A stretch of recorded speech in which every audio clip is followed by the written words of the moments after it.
Good morning, my people. Good morning, everybody.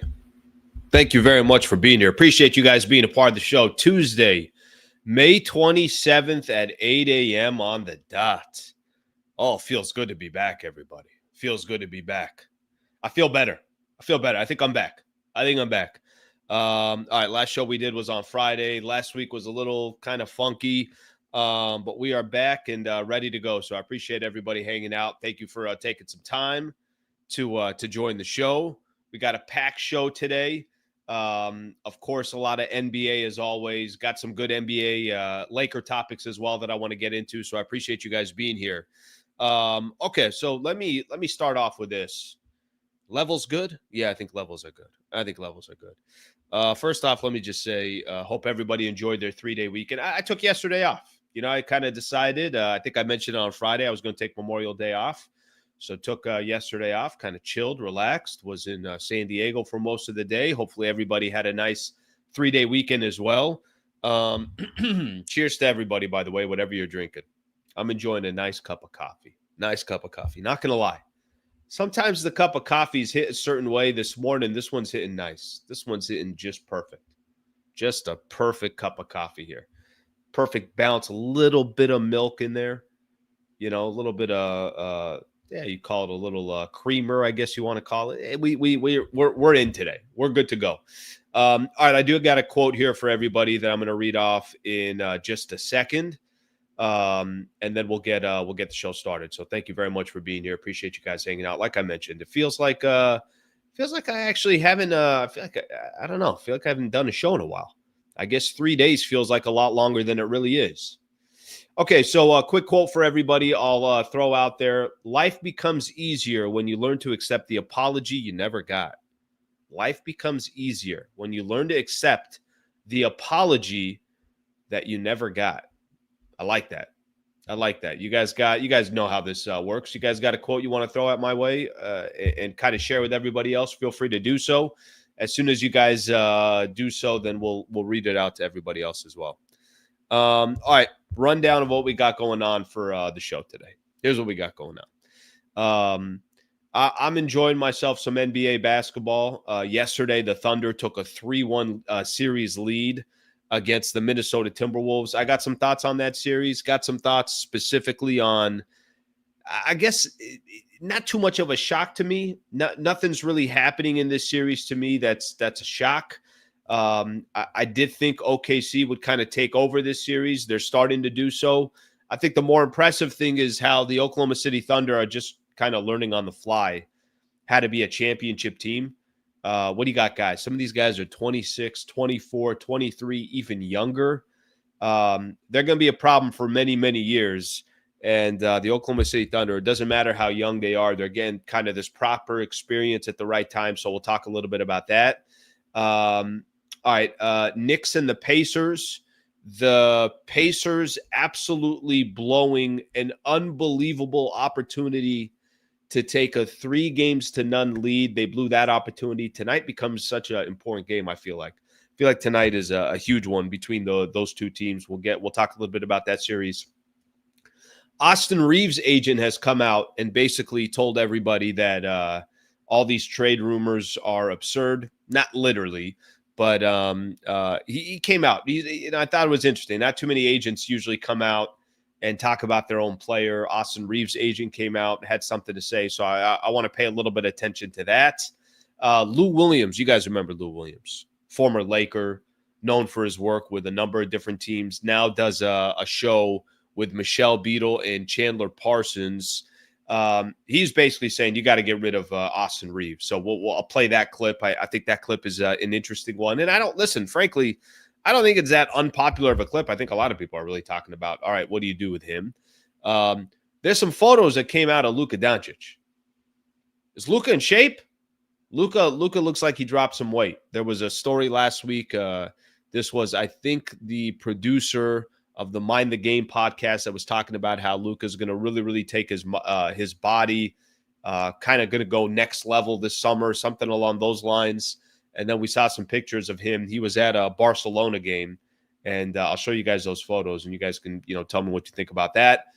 little bit of chatter on Myles Turner, not much. Somebody out there, I think it was Kevin Pelton, that said something about Myles Turner. He associated the Lakers and he associated the Golden State Warriors. We'll talk a little bit about that.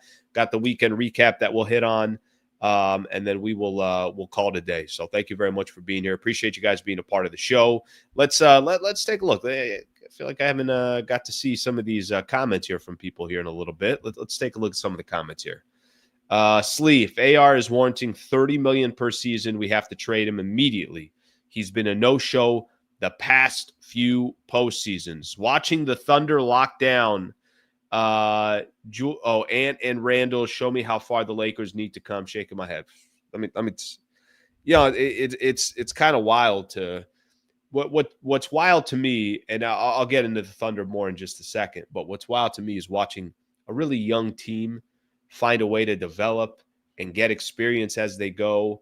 That's not common. You shouldn't have this many people who are this young, who are already starting to kind of progress the way they were. I thought the series against Denver was going to be really their biggest challenge. We'll see what happens. They make it to the NBA Finals. But, this isn't much of a matchup between them and Minnesota. And to be honest with you, I'm not surprised. Let's put it that way. Good morning, Slee. All right, here's a quote. Ask and you shall receive. All right, appreciate that. Slee, how many damn times do they have to mention SGA and Alexander Walker, our cousins, during the games? One game is cool, but it was basically every possession. It was every possession out there. The greatest gift we can make to others is our true presence. All right, phenomenal. Okay. Let's get the show started. Thank you very much for hanging out. By the way, I love, one of the things I genuinely do love. I love the NBA chatter on here because, yes, I'm going to hit on Laker topics. Obviously we're always kind of finding angles from that perspective, but I do love some of the NBA stuff, especially, at this point, this time of the season. It's like, this is what you got. So to be able to talk some NBA, some hoops with some people, and I definitely enjoy, obviously from that perspective. Okay, let's get things started here. So the Oklahoma City Thunder take a 3-1 lead. I'm watching the game yesterday.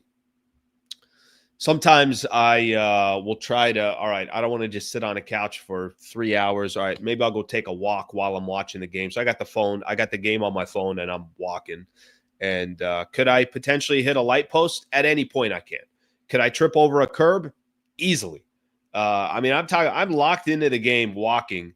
And at any point, if anything just comes in front of me, I don't even think I'm going to see it. So if you guys ever see one of those videos of some dumbass walking into a pole, that might be me. So just a heads up on that one. So I'm watching the game. And I think again, let me say this. Nothing that's happened so far in this series has been a surprise to me.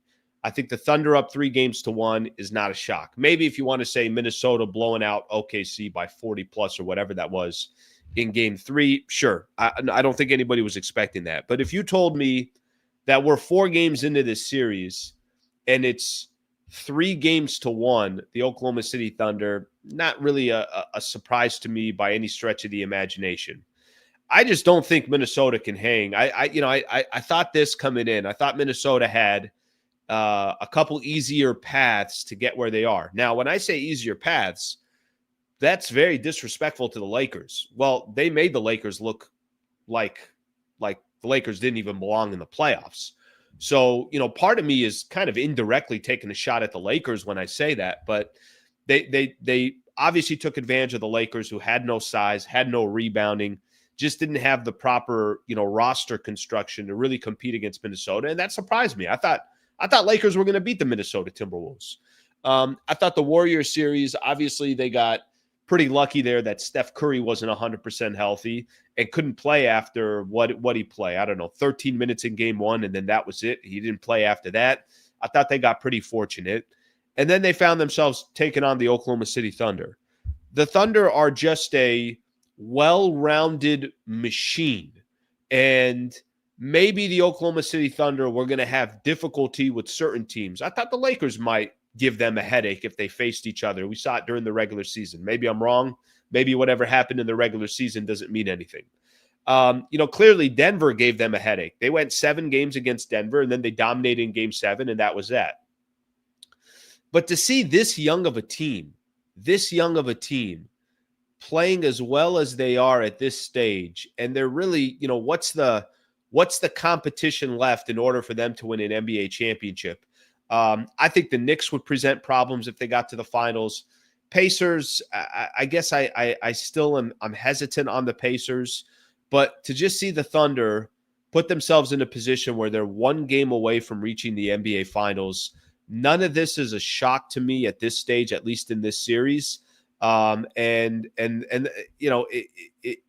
interesting how they're getting where they're getting to. Shai Gilgeous yesterday, 40, 10, and 9 was his stat line, 40, 10, and 9. Now, he takes an absurd amount of shots. He took 30 shots and got to the free throw line 14 times, but he's the MVP. He's going to do what he does. Jalen Williams had 34 for them. Chet had 21 for them. I heard them. There was a post-game presser, and I heard Shai saying something to the effect of, I think he was kind of going through the ages, and he's like, yeah, I'm 26 years old, and I'm considered kind of the older guy of, he's kind of the vet on the team. He's 26, and he's considered the vet.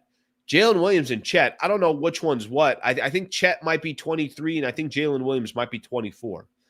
But you got those 3 players that are that young, and they still got almost 30 points from their bench. Some of these other players, you could look at Caruso or Isaiah Joe or Cason Wallace. There's other players that are contributing as well. The Thunder are kind of slowly but surely taking over the series. I thought yesterday's game was really kind of the gut punch for the Minnesota Timberwolves. By the way, Minnesota didn't even play bad. It's just that every time they got close, Chet would hit a big shot. Jalen Williams would hit a back-breaking 3 or a jumper, or Shai would hit a shot or get to the free throw line. I don't really know what the weakness is for the Oklahoma City Thunder, if I'm being honest with everybody. The only weakness that they're supposed to have is they're too young, and when you're this young, you shouldn't be winning. They're a game away from getting to the NBA Finals. Last week, I talked a little bit about how impressive it is for a franchise like the Thunder to have really had the bottom dropped from them when Kevin Durant decided, I'm leaving the Oklahoma City Thunder. Nobody was really expecting that. He just leaves and goes and sides with the Warriors. And it took them how many years to kind of figure out, all right, what do we do right now? We're still going to try to compete with Russ. Then we're going to try to compete with Russ and Paul George. And then the moment they traded Paul George and they traded him away to the Clippers and they got Shai Gilgeous back and they got all those draft picks, it really, they kind of decided, they made a decision.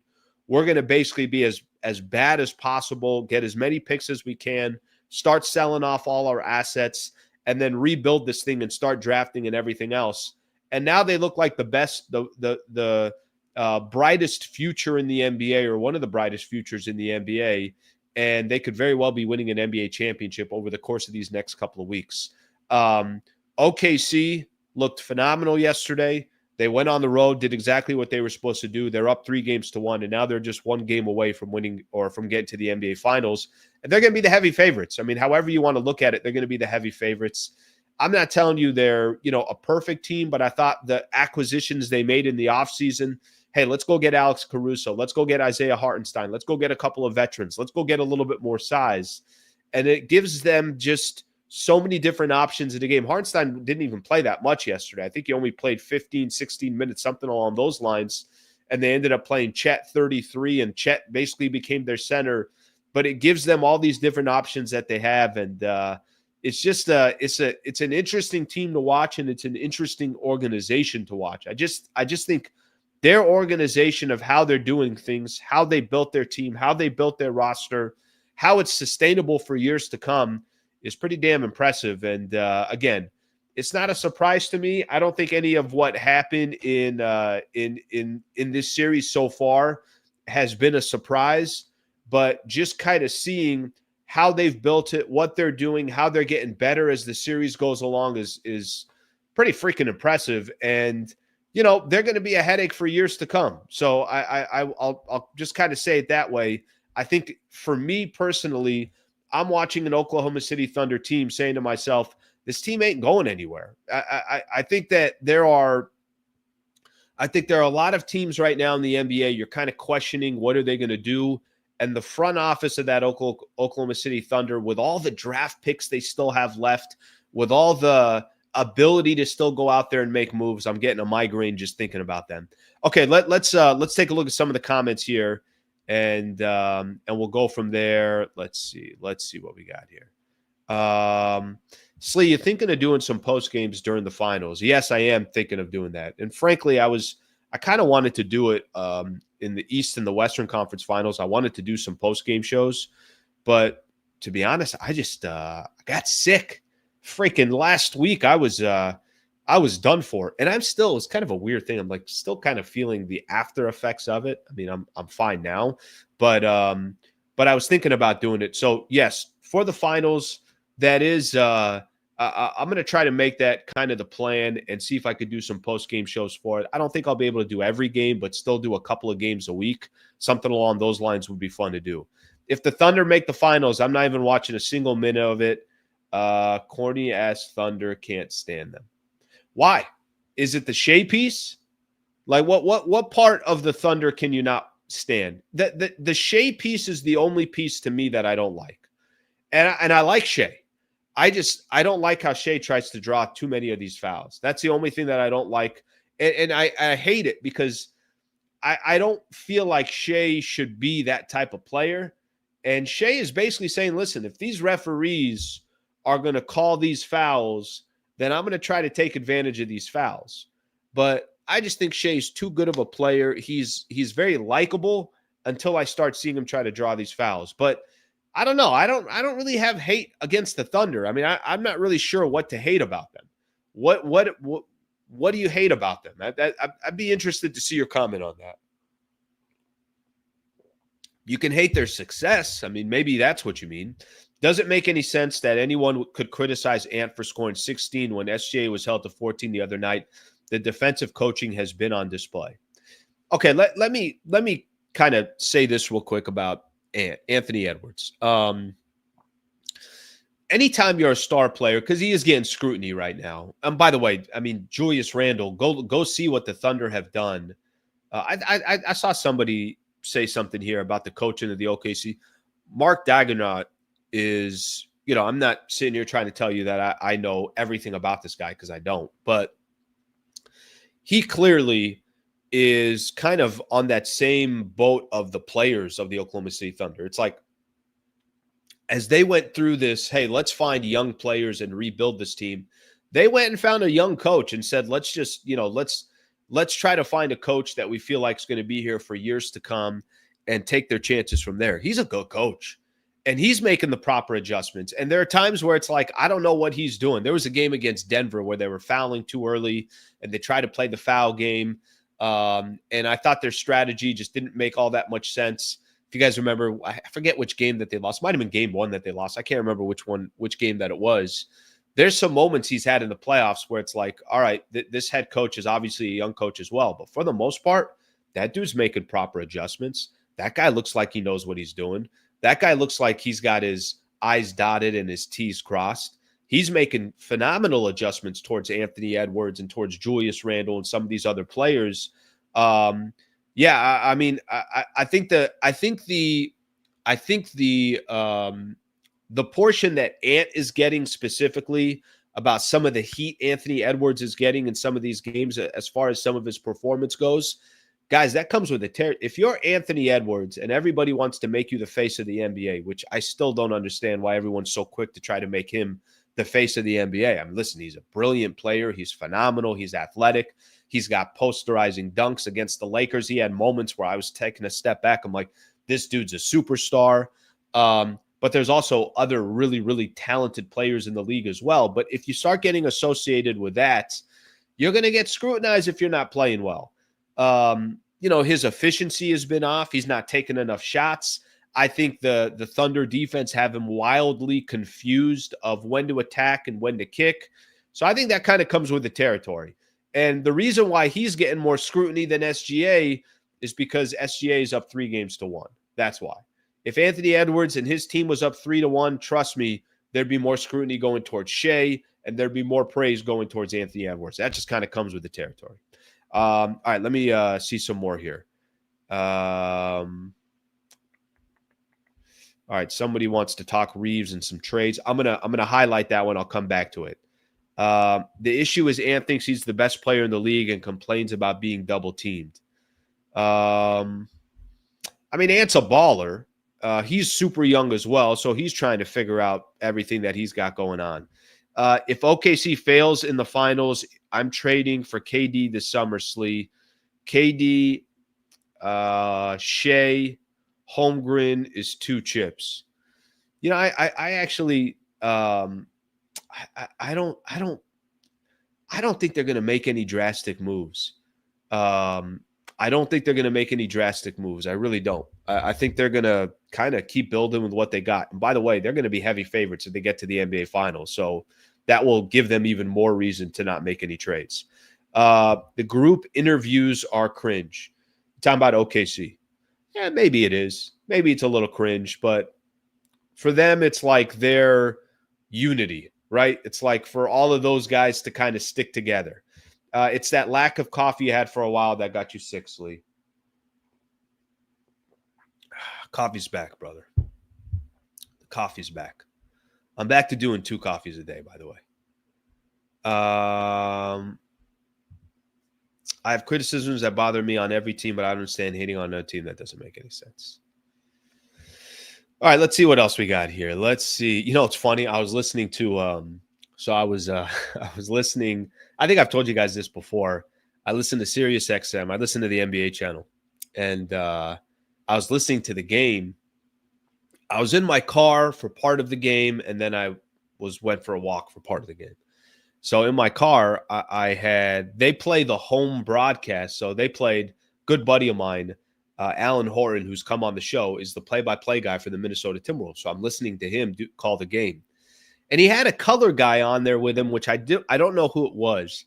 And every time Shea drew a foul, that guy lost it. That guy's like, this is trash. This is trash basketball. I mean, that dude, he let's just say he didn't mix any of his words here. So there's a lot of people that feel, you know, a certain way about Shea and drawing some of those fouls. But that broadcast, they were hallucinating over it. All right. All I'm hearing and seeing is this in this chat is OKC slander and hate. Okay, listen, and I can't get to every one of these, but I'll just be very simple about this. For me personally, I got no hate on the Thunder. I just don't really. What would my hate be for a team that has their star player is the MVP who's only 26? They got youngsters everywhere. They're in a small market, and you know they got a front office that kind of built this thing the right way, I guess you want to call it. They have a sustainable product that's going to be around for a long time. They still got all these draft picks if they want to go out. I don't really got anything to hate about. I got a lot of respect for what the Oklahoma City Thunder have built. I really do. I have a massive amount of respect for how they've been able to kind of build the team that they have. I feel like, just my own personal opinion on this, I feel like they're a model that a lot of other teams should look at and say, okay, well, how are they doing it? Is there a way that, you know, even teams like the Lakers can take some notes on and say, okay, hey, they did this. We should look at implementing some of that into the Lakers, even though we know that we got a lot more advantages than they do when it comes to market size and everything else. So I don't really have hate on it. By the way, you hate on it or not, doesn't matter. The Oklahoma City Thunder are 1 game away from getting to the NBA Finals, and the Minnesota Timberwolves, which, you know, I talked a little bit about earlier, I'm just not sold on them. If you told me who's the second best team in the Western Conference, there's only 2 teams left in the West, I'm not picking the Minnesota Timberwolves. I'm picking a few more teams before I get to Minnesota, and that's a team that whooped the Lakers' ass in 5 games. I'm not picking the Minnesota Timberwolves. So this series has not been much of a shocker to me. I think where we're sitting here today is it makes a lot of sense. And I think Minnesota is probably going to, you know, start packing for their vacation here very soon, and expect tomorrow the Oklahoma City Thunder to close it out. I might have a Thunder guy on tomorrow. I'm still kind of working on the details there, but I really want to get a perspective of the Oklahoma City Thunder. especially because they're a game away from the NBA Finals, and we'll see if they, obviously end up in the NBA Finals and go from there. So I'll kind of keep things moving on here. If you guys got some more thoughts, you guys can feel free to throw it in. Ryan throws in here, Thunder still have so many draft picks. I could see them using them to get an all-star if they don't win this year. Those picks will take a while to develop, and they're in win now mode. You know what? I think it's interesting. I think they're in win now mode, yes, but I also kind of think they're going to do it their own way. I saw some rumors about they'll probably trade Dort this summer. I think they'll just kind of keep mixing and matching, and I don't know if they're going to go superstar hunting.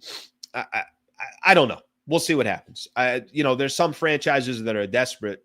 They don't seem like a franchise that's desperate. Let's see what we got here. Okay. I got a couple supers here I'm going to do real quick, and then I want to get into the Eastern Conference here real quick. Ant has played like a role player. Yeah, listen. He's in a tough spot because everyone wants to put him on this pedestal like, hey, that's the guy. And to be the guy, there's a lot of things that come into play. What's your roster look like? Do you have a second guy with you? Who's his second guy? Julius Randle is not the second guy. Cat, I thought Karl Anthony Towns was a nice fit for him. I thought that was a good one too. Cat, 10 years in the league, was the veteran on the team, was able to kind of take any scrutiny or take any attention away from him. And Cat was also a very talented player. I mean, it's going to be a good transition to the Knicks and the Pacers. But he's not a role player. He's a phenomenal player. But at the same time, to be a championship team, you need. I mean, Jalen Williams yesterday dropped 34. Chet gave them 27 or 21 or whatever he gave them. Shea, on top of his 40, had that much contribution from other players as well. But Ant has not been good this series. He hasn't. Certainly has not. Okay, real quick, I just want to hit on Knicks and Pacers for a second, and then probably the final half hour I'm going to kind of dedicate towards some of the different stuff around Lakers basketball. There was some interesting conversations that I want to get out there as well. So let me just go real quick on the Knicks and the Pacers. So on Sunday, I was at a family event. It was an evening event. So I'm sitting there, and the Knicks and the Pacers, while I'm driving to the event, the Pacers take a 20-point lead. And I'm like, oh my gosh, they are going for the kill. The Indiana Pacers are about to not even just beat the Knicks. They got a good chance of sweeping the New York Knicks. I'm like, phenomenal.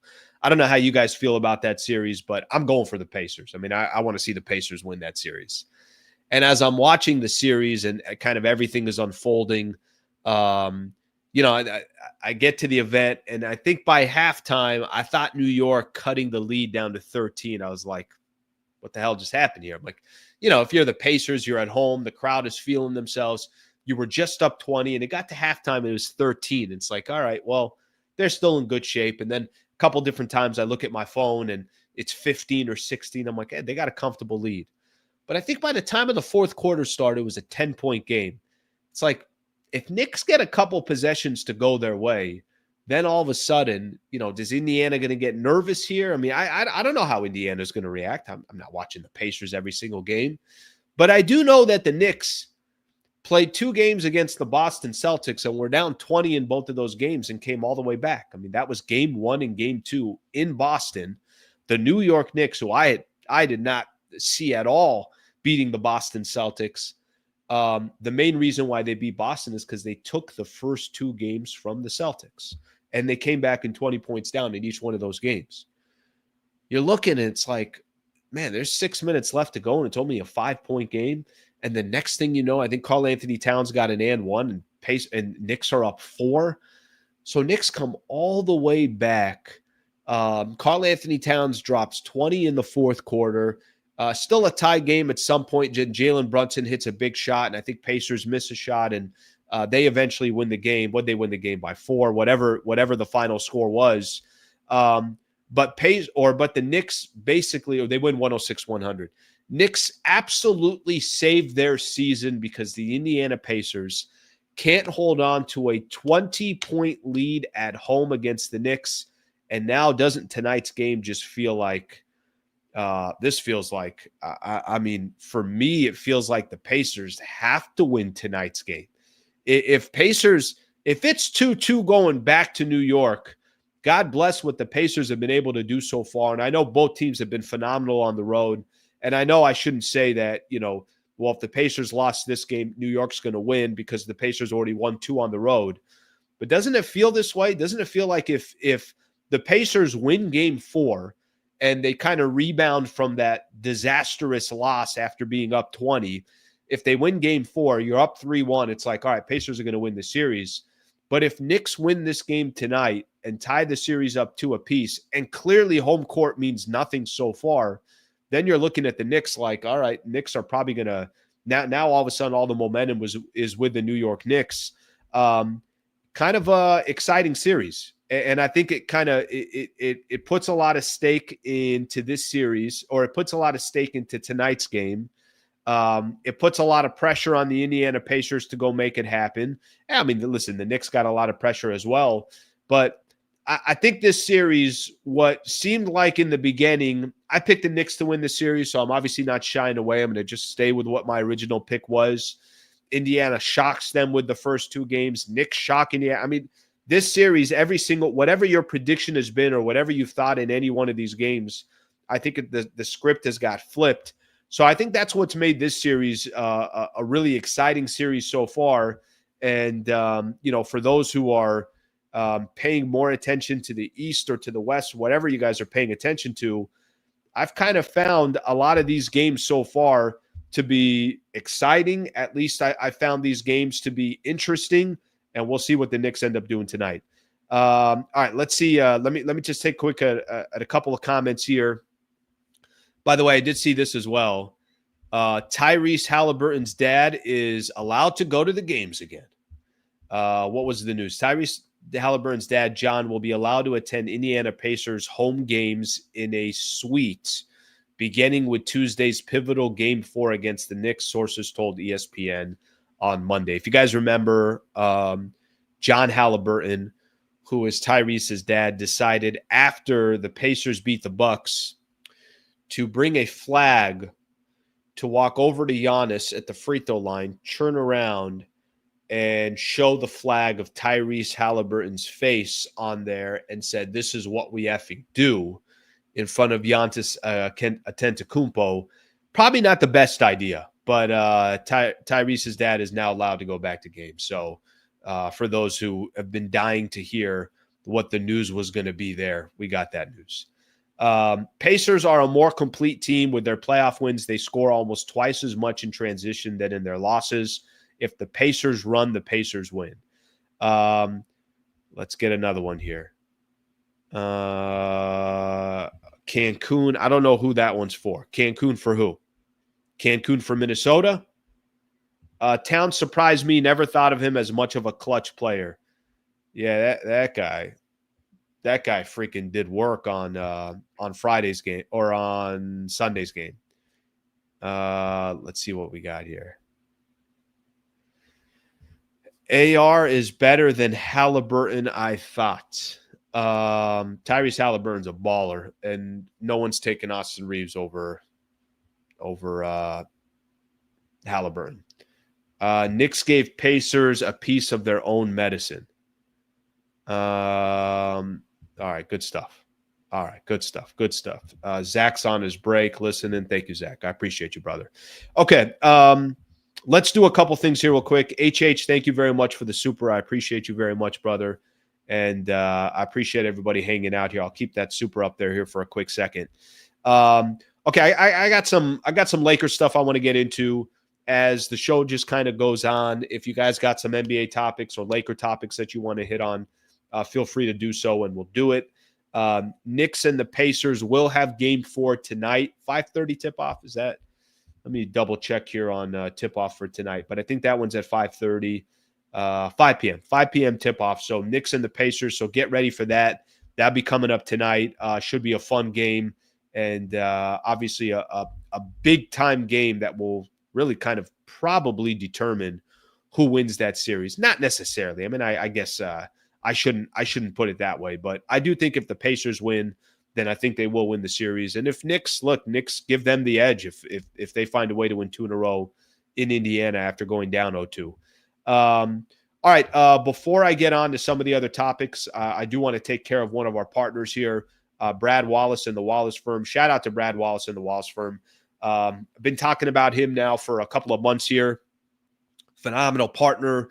I've said this before. We got a URL that we created, wallacewins.com/Sliwa. wallacewins.com/Sliwa. If you or someone you know has been in a serious injury, wrongful death case, Brad Wallace and the Wallace firm, at least give them an opportunity to see if they can help you. There are a lot of injury attorneys throughout California, Southern California, however you want to look at it. But this is somebody that I personally know. This is somebody that I've seen firsthand help out different clients. We talked about how he just helped out one of his clients win a huge deal against Home Depot. Jury delivered a $4.6 million verdict on behalf of the Wallace firm's client and found Home Depot responsible for nearly $3 million of that amount, which was significantly more than Home Depot's highest pretrial offer on the case. So something to keep in mind if you or a family member is in a situation or a predicament, go to wallacewins.com/Sliwa. Get a free consultation. See if he can help you. Could help anybody in the state of California. He's the best in the business. Or you can send me a personal email. If you send me an email and say, hey, Al, I know you talked about Brad Wallace and the Wallace firm. Can you make a personal introduction to Brad Wallace? And the answer is yes, I can, and I will. So thank you to Brad Wallace and the Wallace firm being a partner here. So shout out to them. And there's a link in my description as well if you guys would like a link to that URL that I mentioned. Okay, let's keep going here. Let me just because I did this off, I'm not going to go in complete order here real quick. I'm going to hold off on Reaves for just a quick second. I'm just going to mention something about Myles Turner. Since I was just talking about the Pacers and the Knicks, let me just get this in real quick about Myles Turner, just because there was a story out here. If you guys know, I'm going to read a quote here. You guys know Kevin Pelton, part of ESPN. I'm going to read a quote that he had here. And I think the further that let me just say this. I think the Lakers missed their opportunity on Myles Turner, period. Like I think that the Myles Turner conversation that we've had about the Lakers for a number of years now, Myles Turner did not just come up a week ago. And it's like, hey, you know who'd be a really good fit on the Lakers is Myles Turner. We've been talking about Myles Turner for at least the last 2 trade deadlines. And Myles Turner has come up a lot around the Lakers.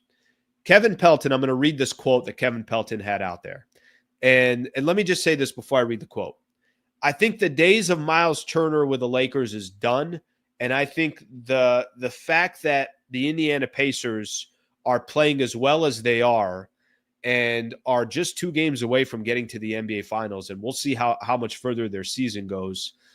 I think the further they have got has made it more and more difficult for Myles Turner to leave the Indiana Pacers, and it's made it more and more difficult for the Indiana Pacers to pivot away from Myles Turner. So they didn't trade him at the trade deadline. They've obviously held on to him. Here they are, two games away from getting to the NBA Finals.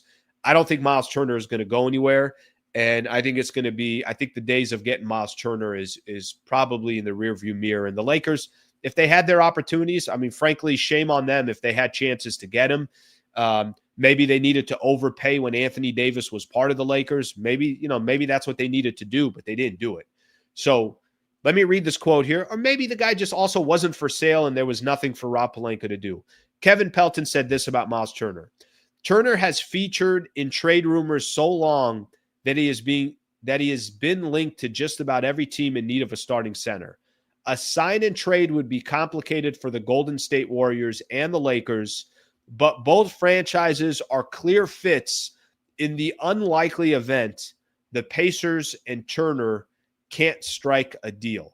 So, obviously Kevin Pelton's basically talking about if the Pacers can't figure out a deal with Myles Turner in the offseason. Maybe there's a sign and trade available. Maybe there's a way to get a guy that's averaging almost 16 points a game, 6.5 rebounds, shoots 40% from the three-point line, 2 blocks per game, is kind of a perfect fit for a lot of teams out there. He did mention the Golden State Warriors as well, but for the Lakers, they're just so wildly desperate for a good starting center. I just don't think it's going to happen. So I think that I saw the quote out there. I saw the article out there, but for me, I just obviously don't think that the Lakers will have a legitimate chance at Myles Turner, and I think those days are over. I think they had a shot. I think there were some, there was a time where Myles Turner could potentially be a part of the Lakers, and I think the Lakers kind of missed that opportunity, and I think those days are gone. I'm going to read a couple of the comments here, and then I want to start talking about what Austin Reaves' agent said as well. Pacers are smart keeping their team together over the last 2 years or so. Yeah, there's, it's one of the things that I do hope that once the LeBron era ends with the Lakers, I really do hope there comes a time where the Lakers decide, hey, let's stop trading, or let's stop. What's the proper word that I'm looking for here? Recycling our roster every couple of, every year or whatever the case is. And let's just try to find a roster where we feel like this team can kind of grow together. And whatever the outside noise is, whatever the outside pressure is, once they feel like they actually find a roster that they can build off of, will be, obviously will be nice. But the Pacers, not all teams are created equal. Not all teams get kind of the luxury to kind of kick back and, hey, let's see how this thing works. The Indiana Pacers have that luxury. And frankly, I don't think they have a choice. I think it's like, yeah, this is how the Pacers are going to build, and they're going to take their chances doing it that way. All right, let's see. Let me read a couple more of these that we got here. Let's see what else we got here. Let's see what else. I want to see if there's any more on the Myles Turner thing here. The Lakers had a deal worked out for Turner and Hield, but they didn't pull the trigger. Yeah, that's kind of what I mean, is they missed their opportunity. That the opportunity for Myles Turner, I think, is done. So those days, I think, are over. And obviously, a team like the Indiana Pacers have decided. And then listen, the Pacers have drafted well. They got some guys on their team outside of Tyrese Halliburton, they traded for Pascal Siakam. Nembhard is a nice player. They've put together a good team. And by the way, they also got a championship coach in Rick Carlisle. So that has a lot to do with it as well. Okay. Let's take a real, I want to spend a quick second here. There was a tweet that came out over the weekend. I think it was over the weekend. And it came from Austin Reaves' agent. I don't really, to be honest with you, I'm not 100% sure what the angle was of his agent, if I'm just being completely honest. I'm not sure I really understand. But let me just kind of set this up here real quick. Austin Reaves' agent, Aaron Riley of AMR Agency, went on, I think it was X, and I guess somebody had put out there Austin Reaves versus the 2025 NBA champion Indiana Pacers, and it was showing Austin Reaves just, some highlights against them and him doing work and everything else. Here's what Austin Reaves' agent put out there. He said, next year is going to be a show. People really have no idea what's to come. Keep putting him in trade rumors for second string centers. Next year is going to be a show. People really have no idea what's to come. Keep putting him in trade rumors for second string centers. I'm going to just give my thoughts and my opinion on Aaron Riley putting out this tweet out there, and then we'll talk a little bit more about it. I get it. That's Austin Reaves' agent. And right now, the biggest storyline around the Lakers coming into the summer, honestly, it's Austin Reaves. I mean, every there are so many different articles right now that are spending a lot of time on Austin Reaves specifically. Should the Lakers trade him? What can they get in return? You had Dan Weike come out of the LA Times basically saying that, hey, if the Lakers are not interested in trading, the only way they're going to trade him is if they're getting got to get a big piece, a big time center. If unless it's part of one of those trade packages, you're talking about like a Giannis Antetokounmpo, which obviously the Milwaukee Bucks are not trading Giannis for Austin Reaves and whatever the Lakers have, unless Giannis is demanding to go to the Lakers. But we haven't heard any of those rumors. I don't really understand the purpose of Austin Reaves' agent saying what he said. I don't really understand what the reason of it is. Keep putting him in trade rumors for second string centers. If I'm Austin Reaves' agent, I don't think I'm putting out that tweet. I just don't think it's necessary. What's the purpose of doing it? Are you trying to prove everybody out there that's saying that Austin Reaves should be a trade piece to go get a legitimate center that they're wrong? Or if they do it, the Lakers, this is going to be the biggest mistake that they make? Whatever the case is, I don't know if I need my agent going out there and making a case for me. I also don't think this tweet is accurate. Keep putting him in trade rumors for second string centers. I don't think anybody out there is saying, hey, you should trade Austin Reaves for a bag of chips. One of the things that I keep mentioning is if Austin Reaves is going to be a part of the deal, you better be getting back a big time return, because Austin Reaves has a ton of value, and Austin Reaves is a really good player. I know a lot of Laker fans are kind of down on Austin Reaves right now because of how he performed in the playoffs, but guys, don't get it twisted. Austin Reaves is a baller. Austin Reaves has got phenomenal upside. Austin Reaves, I mean, his contract is very valuable. Eventually, it's going to become market value, and that's coming here in the next year or so. He's going to be making $30 million a year. The question is with the Lakers or with somebody else. But I think the biggest reason why Austin Reaves is being talked about, frankly, has nothing to do with Austin Reaves. It's because you traded for Luka and you don't have a big. That's why. If Anthony Davis was still on this team with Max Christie and Austin Reaves was there as well and LeBron James, there's going to be less chatter about Austin Reaves. Or maybe there'd still be chatter around Austin Reaves and can you go get an elite point guard or something along those lines. But the main reason why Austin Reaves is being talked about is because you traded for Luka. And Luka and Austin Reaves in your backcourt just doesn't seem like a championship backcourt unless every other piece that you have is just perfect. And the Lakers, obviously, their roster is far from perfect right now. I'm going to play something here for everybody. I mentioned it that I wanted to play. Lou Williams, who does that FanDuel show, the Run It Back on FanDuel TV, I think is what it is. Conversation is obviously a very popular conversation. It continues to come up. It's going to continue to come up. I'm going to play this here real quick. Listen to what Lou Williams is talking about in regards to Austin Reaves. I don't think they talked about, I don't know if this was in reference to the agent or anything like that, but this is just more of a conversation. Before the agent came out and said anything, people were already talking about Austin Reaves. Take a listen to what Lou Williams had to say. And Austin Reaves has a lot of value. Has a lot of value now that, he's played at a high level. Now a lot of teams are going to want to acquire you. So if they're going to have any opportunity to compete, the small ball worked, but it didn't work in the postseason. And we saw that. They need to go get somebody. What was my man named? Mark Williams. Yep. That trade didn't go through. Mark Williams. Cool. Everybody would have been okay with that. If that worked out, it's fine. It's all good. You didn't have to give up You didn't have to give up Austin Reaves for it. If anybody thinks the Lakers should be trading Austin Reaves for Mark Williams, I don't know what to tell you. That's not a good deal.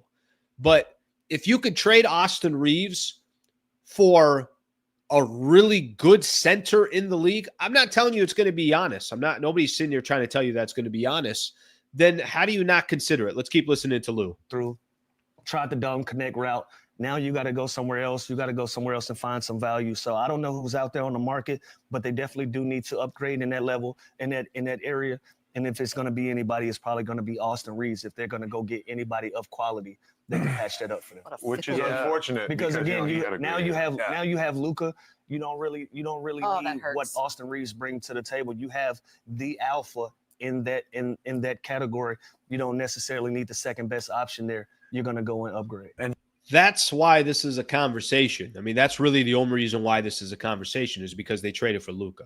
And once they traded for Luka, well, what's the idea and the concept? The concept is, okay, well, then you got to build this entire team around Luka. I mean, frankly, if I think the LeBron piece of things still complicates things. I think you're still trying to figure out, okay, well, what's LeBron going to do in the offseason? Is he going to sign a 2-year deal? Is he going to sign a 1-year deal? I don't think anybody thinks that LeBron's going anywhere. But I think what Lou Williams is trying to say, and I think that's the point that everybody's trying to say, is this has nothing to do specifically with Austin Reaves. I'm a Reaves fan. I'm 100% a Reaves fan. The idea is, how do you build the best team around Luka? And if you said that you're starting a team tomorrow, and what's the type of player that you have around Luka? I don't think you're putting Austin Reaves there as your shooting guard. That wouldn't comprehend. No, you're looking for probably a big wing player, a guard that could defend. You're obviously also looking for a big time center. I mean, there's a lot of pieces that the Lakers need. But this idea and this concept that the Lakers would be shopping Austin Reaves for second string centers or some kind of, player that's not valuable is absurd. That's not the case. And I think this idea and this concept that he would be an untouchable is also absurd. So, I mean, that's kind of, that's my thoughts on his agent coming out. Again, I don't really understand what his agent's angle is. I don't really, I think grabbing a highlight of Austin Reaves versus the Pacers and saying that this is how good Austin Reaves was against the Pacers. I mean, I don't think anybody really cares. And I don't think anybody's questioning the value of Austin Reaves. This summer is going to come down to, are you properly building around Luka Doncic, or are you not? And again, I'm going to say this again. I just don't know how much they can properly build around Luka until LeBron is gone. I mean, that's just the reality of it. That's the reality of the situation for the Lakers. In order to fully build around Luka Doncic, probably is not going to happen until LeBron is done playing the game of basketball or done playing with the Lakers. So we'll see what eventually happens there. All right, let's see some of the comments here, and then we'll keep things moving here. Let me see what we got here. Let's see. He's in the books for next year, though, for very little. Why not shop him high and keep him till trade deadline at least? That's my point. Mitch, it's funny. I will tell you this. I will say, I was having a conversation with Bresnahan. Mike Bresnahan was on last week of Spectrum Sportsnet, and him and I were chatting for a little bit. And I actually think that that's probably what the Lakers are going to do, and I don't think it's the worst game plan in the world. I think they're going to do everything they can to try to get a center in the summer.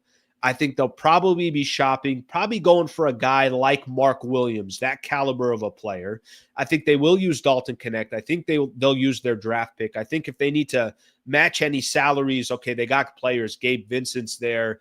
I think Maxi Kleber's is an expiring contract as well. They got guys that they can, potentially use to go make a trade.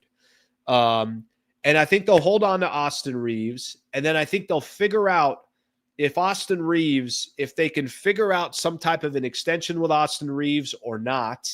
And then they'll also kind of figure out, all right, well, do we go make a big time deal before the trade deadline if they can't figure out a deal with Austin Reaves, or they feel like Austin Reaves is going to get more money than they want to give to him?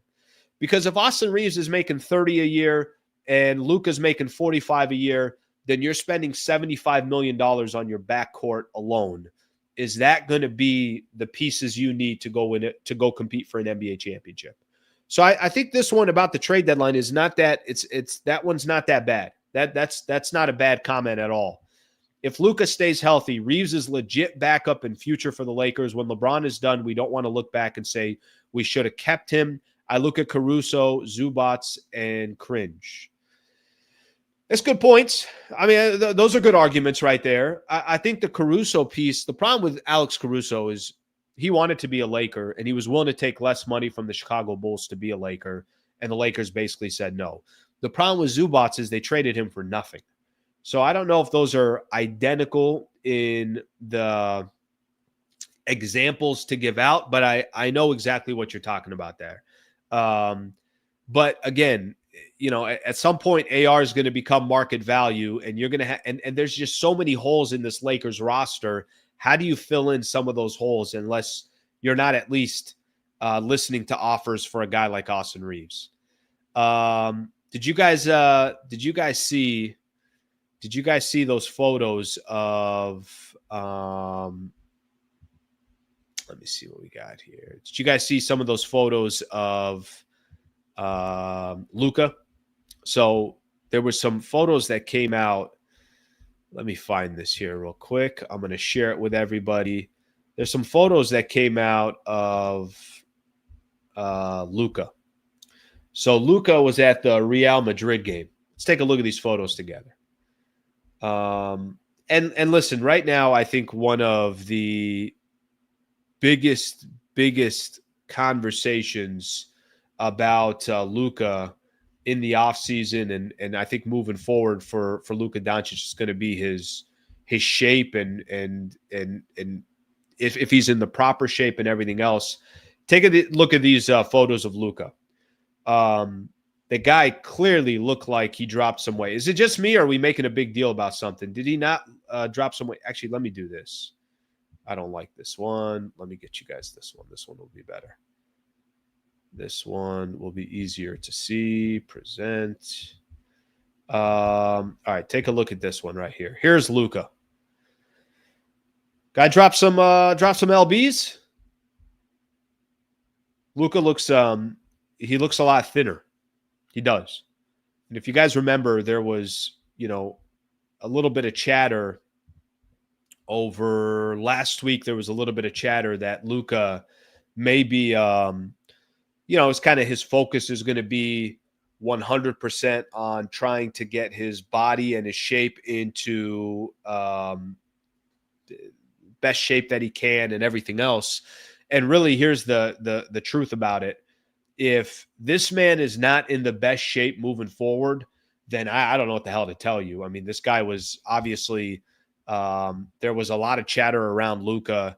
All the chatter around Luka has been about how this guy's just not in proper enough shape and he's got to get into the right shape and all that stuff.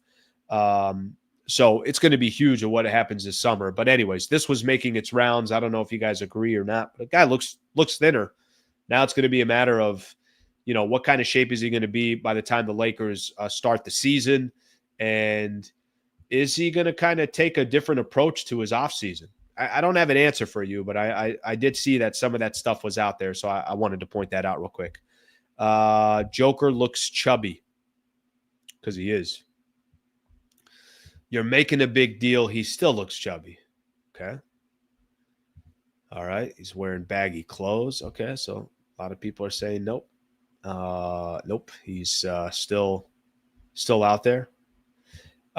Reaves is a sixth man at best. Lakers, James wanted Brody, so we watched the Swiss Army knife Caruso walk. All right, see what else we got here. AR would be good off the bench. Lakers need a knockdown three-point shooter that plays great defense. Lakers have none of those. Well, it's supposed to be Dorian Finney-Smith. DFS has to be that guy, to be honest with you. Yeah, he's got to be that guy. All right, let's see what else we got here. Okay, some other people agree with me that he does look like he's in better shape. Got a chip on his shoulder. Everybody else is like, he's wearing baggy clothes. He's wearing baggy clothes. What are you making a big deal for?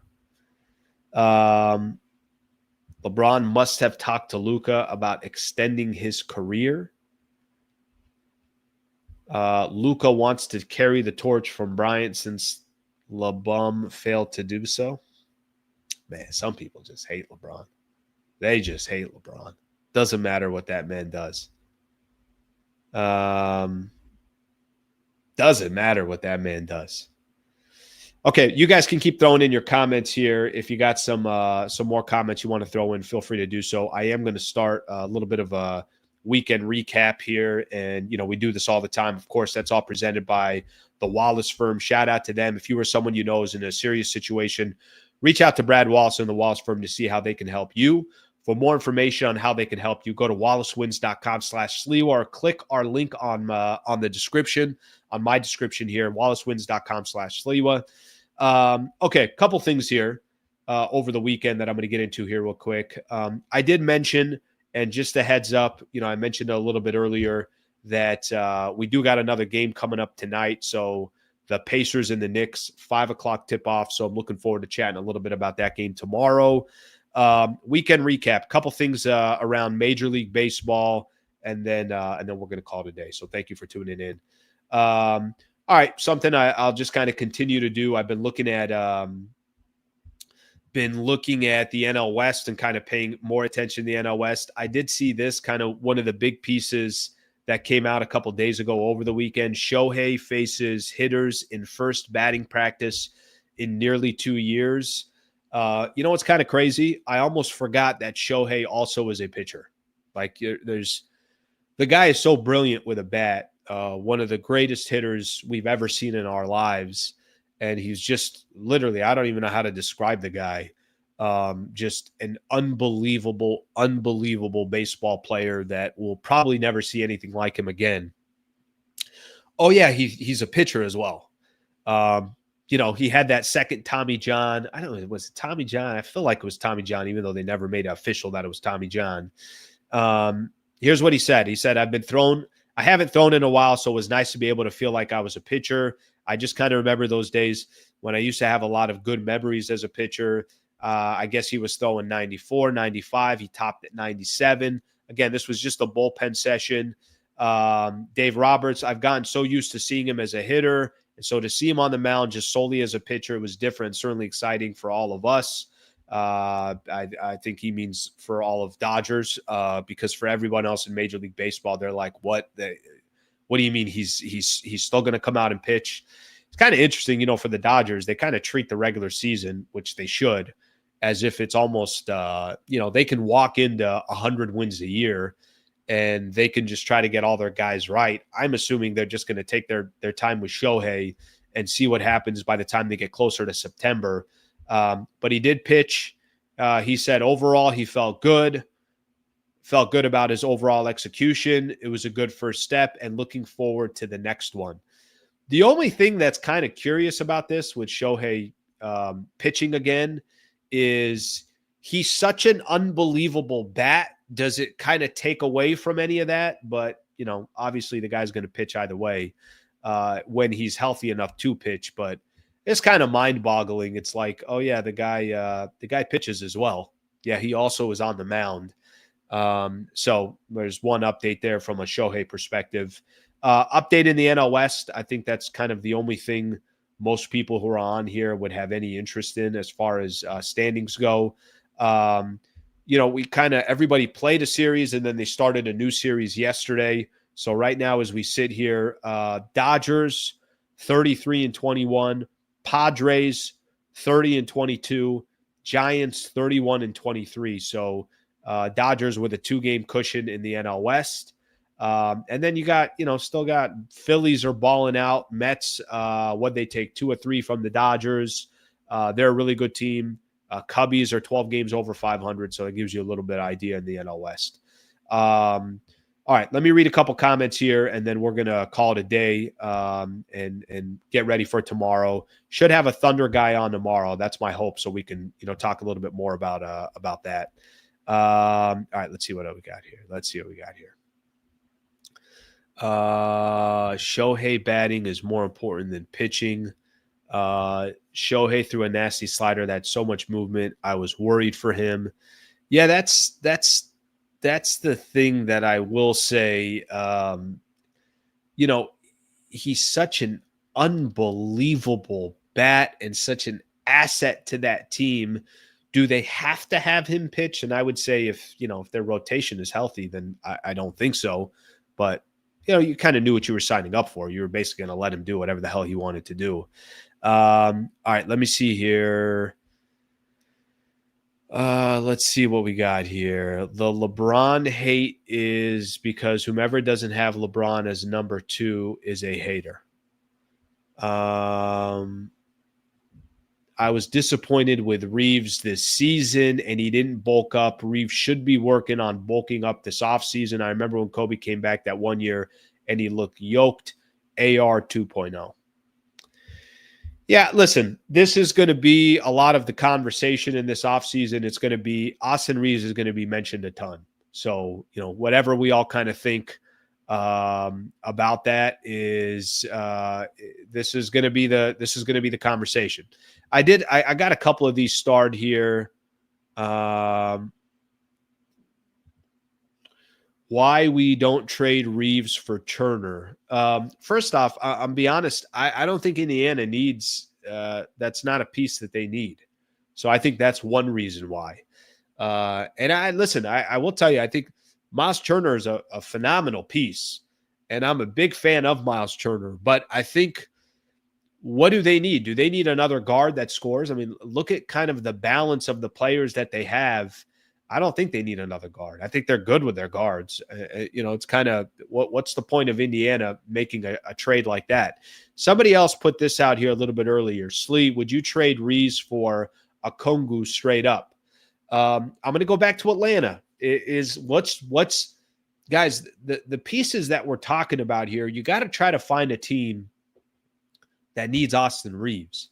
Do the Atlanta Hawks need another scorer or another backcourt player that's going to be kind of similar to what the problem is with the Lakers? Do you really want that many backcourt players that are back there that just to focus on scoring? You got to have defensive players. I think Okongwu, I think Myles Turner, I think these guys have real value to their teams. And that's what the Lakers are trying to acquire, is a player like that. You got to find teams that can be without a center, not be without a center, but they got depth in the center lineup, or they're so desperate for a guard that can do the things that Austin Reaves does. I think those are the type of things that you're going to be looking for. So appreciate the comments there. Appreciate all the comments there. Let me see here. Let me see if I can find another one or two. Minnesota. Let's see. Minnesota needs Reaves and Lakers need Naz. They do need Naz. The only problem that I would say with Naz Reid is you don't have your rim protector. Naz Reid is more of just kind of a stretch big. I don't know how much Naz Reid is trying to be in the paint. I don't know how much Naz Reid is going to roll to the basket and become a lob threat. I don't know. Listen, I'm a huge fan of Naz Reid, but you're still going to need that center that can play a little bit of defense as well. So, Seiko, I appreciate the comment. All right, my people, I appreciate it. Thank you. Thank you for hanging out today.